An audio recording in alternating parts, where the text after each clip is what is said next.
بس ما بيطلعش صوت. فهنفك نشوف العيب في السماعة ولا العيب في ايسي الصوت ولا في ايه.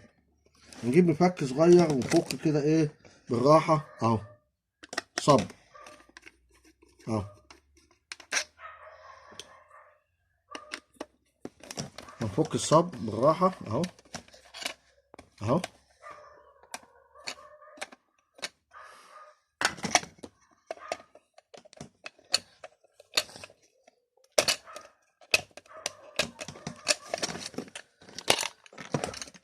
اهو كده الصب هيطلع اهو. الصب كده هيطلع. احنا فكينا الصب ده فلقينا سلكين السماعة مكانهم طاير اهو. مكان السلكين مفكوك طايرين بلحامهم. انا قشرت اللحام بالمفك ولحمت السلكين تاني.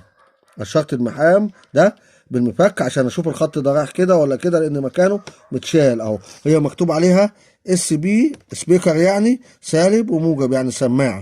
يعني ايه سماعه. فاحنا ايه هنقفل كده نجرب الاول وبعدين نبقى نربط اهو. هنقفل كده. هنجيب كارتة ميموري اهي ونشوف هيطلع صوت ولا لا اهو. لان هو ممكن احتمال بس يكون في السلكين دولت، احتمال بس. بسم الله الرحمن الرحيم اهو اهو اهو. طلع صوت اهو اهو. طلع صوت واشتغل. يبقى هما كانوا سلكين الصوت بس. كانوا سلكين الصوت بس. صدق الله العظيم. صدق الله العظيم. كانوا سلكين الصوت بس. يعني يبقى هنا الصب ده كان واقع من صاحبه والسلكين دول كانوا طاروا من مكانهم. يبقى دي هنا كده، هنا في المكان ده اهي الاي سي الصغيره دي الاي سي الصغيره دي اي سي الصوت. وهنا طبعا في بطاريه اهي. سلكين البطاريه اهم اللي هم جايين بسوكت دي.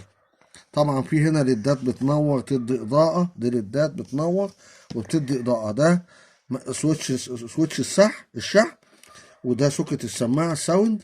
وحتى هنا الزراير حد ايه لازق له عليها بشمعه اهو عشان خاطر ما تتكسرش. عشان خاطر ايه ما تتكسرش. ودي طبعا ايرل بتاعت راديو ولا حاجه بيشتغل فيه.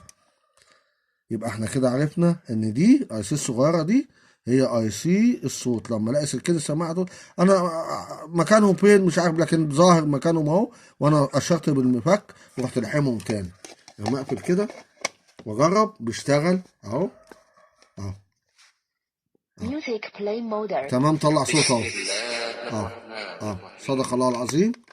وما تنسوش تتكوا لايك وتفعلوا زر الجرس وتشتركوا في القناة. ومعاكم حمدي نصار من قناته إلكترو نصار. والسلام عليكم ورحمة الله وبركاته. ولدينا كل جديد عن أي حاجة إلكترونية إن شاء الله. اشتركوا في القناة ويصلكم منا كل جديد. السلام عليكم ورحمة الله وبركاته.